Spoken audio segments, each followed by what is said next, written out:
reaction after game 1 of the grand final? What is your brain sitting on? What are you stewing on right as we speak? Oh, look, disappointed. You know, I don't think we even got out of the blocks. I think it was 0-7 in the first quarter, so pretty disappointed.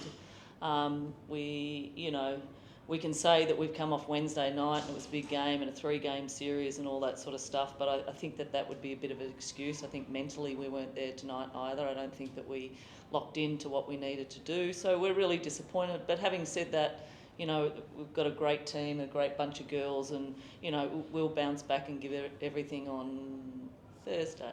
Forgot what day it was, Thursday. Cheryl, you knew they were going to come out and push the pace. You knew they were going to try and get up as many shots as possible, as quickly as they could. I saw you trying to switch up your defence at the time and try a few different things, but how do you kind of counter that in terms of just at least making it a bit more competitive in terms of the pace of the game? Oh, look, in some ways I think it was the pace of the game, but I think it was probably our attention. You know, we allowed them to get it in transition, so, you know, I don't think that's particularly, because I didn't get past the 3-point line most of the time, so I'm not sure it was the pace. I think it was more the attention, where we put our attention and how quickly we got it there. So you know, and they'll try and do the same. They're a great team. You know, they run a style, they're shooting well, they're really hard to slow down. So I mean, kudos to them today. I thought they played really well. And obviously you had a big loss in game 2 in the semi-final series. You guys bounced back in a great fashion. You guys have been there and done that, and I know you personally have seen it all before, so you'll put this one behind you. But what was the message to the group after this game in terms of just refocusing and knowing that you've still got 2 more cracks at this thing? Yeah, look, exactly that. I mean, it's not over till it's over, is it? So, you know, I heard Ryan talking about a couple of years ago when Melbourne Boomers did the same thing. So, you know, it's a series for a reason, and we've earned a series. So, you know, we'll clean slate. The one good thing not one good thing, it was probably more than one, sorry. One of the good things out of, you know, for us as a team is when our backs have been to the wall, we have responded. So, you know, we've got some real quality competitors there that will not be happy with tonight, and will respond. Was there anything you saw in the second half as you kind of made a few little mini runs here and there that you think you can take with you into game 2 that was particularly effective?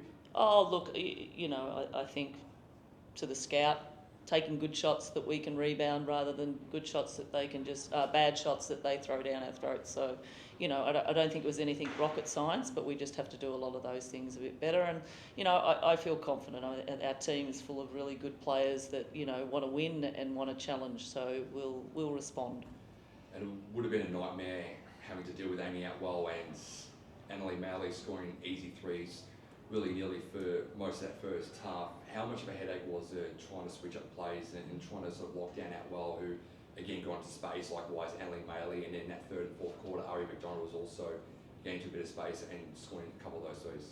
Well, I think you stick with the scout first. I mean, Atwell shouldn't be getting that many threes. I mean, she had a truckload and some of them were really open. So I think you do that, scout. I mean, Annalie Malley, you know, she shot way above what she would normally do. So some of those we would wear, but in the context that you've given Atwell, you know, a fair few early looks, you know, you're compounding the wounds, aren't you? You're opening them up. So we opened up too many, and then it's easy to make shots when you're 25 points up, isn't it? I mean, sometimes I can hit shots when there's no pressure. So I think we got ourselves into a little bit of a rhythm that was really hard to get out of. And how's Maddie Bocci? We saw her sort of go to blows when she tried to get the ball off Steph Gorman, and she sort of tweaked the knee a little bit too. How did she pull it up after the game She's today? fine. She's fine. Jazz, what's the mindset of the group after a loss like that? I mean, I know you weren't here last year, the team was in a similar spot last year, but what was said afterwards amongst the playing group in terms of just refocusing and getting on the same page ahead of the next game? Just that, just refocusing our attention to game 2. Like Coach said, it's not over. We don't want to be in that same position as we were last year, so the ultimate goal is next game. Put this behind us and do what is necessary to win next game, watch film, go back, and just play harder. Sure, how much confidence does it give you knowing that you've got so much experience in that locker room, in your playing group, and players that have been there and done it before, and they'll probably turn this thing around and respond and bring some of the younger players with them as well?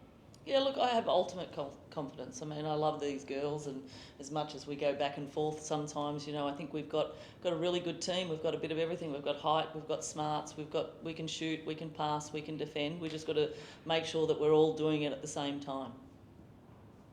Second chance points was a real key for at least positives out of this game. Is that something that you be hoping to go more in the post and especially getting the balls like you did tonight? Yeah, look, we think we have an advantage. I mean, probably pretty obvious that, you know, we're going to try and do that. I don't think we particularly did that early well for both sides, whether it be the bigs or the littles or a combination. Maybe we weren't patient enough, but certainly we want to use our size as an advantage and win things. I actually haven't even looked at stats. Who won the rebounds in the end?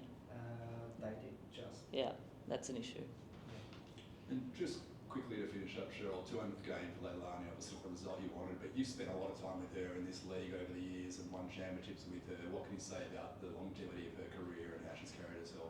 Oh, look, she's just an ultimate professional and a really, really good egg. You know, she understands the game of basketball better than I know. I don't think any other player that I've coached. She really understands the game, and she's probably a true selfless player. I mean, she wants others to be better and wants to help them be better. So, really happy that she got her 200th game, and you know, it's a shame that tonight we couldn't get a win for her. Much like going into the jungle, facing the Perth Wildcats in the NBL, you're going pretty much to the jungle to take on the Lynx in a sold-out Ben Air basketball centre. Jazz, for you first and foremost, how do you and the players sort of try and stay grounded to try and block off that external noise and how loud it's going to be on Thursday night at the Ben Air basketball centre to try and keep yourself focused and revitalised to try and take game 2 away from home? I think just focusing on what we have to do in the court. I think we played against a lot of teams at their home court where the crowd is just out of this world. But as long as we focus on what we need to do, we just got to shut that noise out and then shut the crowd up as long as we are content in what we're doing and making sure that we're handling business. So. And last message for me before the last question. Shell, what would be the message to the players heading into that game on Thursday night just to try and shut off the external noise and sort of focus on the game at hand? Yeah, absolutely. I mean, you know, you can only control what you control, and we've had big crowds. They follow Loz around a little bit, so we pretty much go to lots of stadiums that are full. So I don't think that should be an issue for us. And as Jazz says, it's got to be about us and the players and the coaches all in the one unit, and we'll come together and we'll wash this and we'll go again. Just a two-part one. For you, Cheryl, how important is Carly and him going to the bench structure of the team? And for you, Jazz, how important is she and what have you learned from Carly? Do you want to go first? Yeah. Yeah, we're going to go first. Look, Carly is, I mean, she's great because she's one of those bigs that can stretch the floor so you can get the other big out, you know, so she really helps us in that, you know, and I think, you know, she's got a lot of experience, so she's smart out there and makes good decisions as well. So she's a really important piece of our puzzle. I think Carly has been a huge part of this team, especially coming into the playoff run. I think she's bringing a lot of energy along with like everybody else on the bench and just being that ultimate competitor. So yeah, learning a lot from her as far as like just next play. I think she's been doing pretty good at that and, you know, making shots that we need to make in the game. So, you know, just keep continuing that. Thanks for your time, guys. Thanks, troops.